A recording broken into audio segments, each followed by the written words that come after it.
고 김용균 씨의 사망으로 화력발전소 정비 업무의 외주화가 도마 위에 올랐습니다.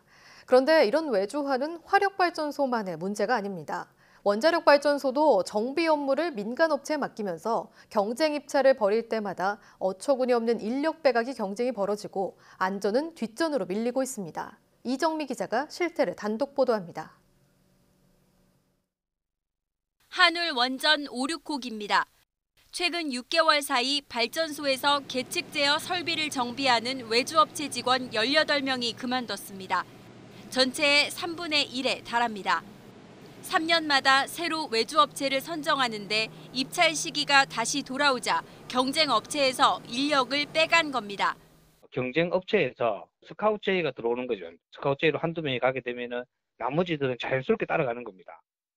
발전소에 근무한 정비 기술자를 보유하면 입찰에서 가점을 주다 보니 업체마다 인력 빼가기 경쟁이 벌어지고 있습니다.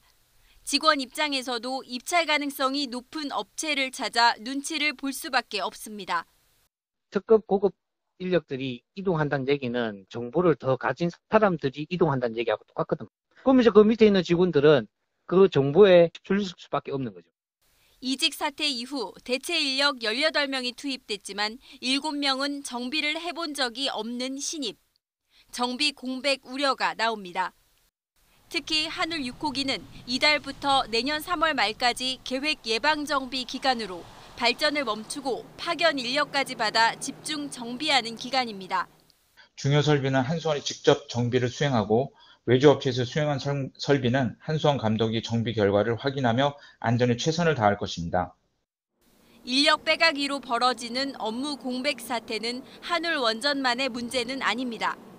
지난해 한빛 1호기 집중 정비 때도 직원 20여 명이 대거 이직했습니다. 정부가 민간 정비업체를 양성하겠다며 도입한 경쟁체제. 하지만 업체들은 인력 빼가기 경쟁을 벌이고 정비사들은 실직을 우려해 업체가 바뀔 때마다 이직을 위한 눈치 경쟁을 하는 게 지금의 현실입니다. YTN 이정미입니다.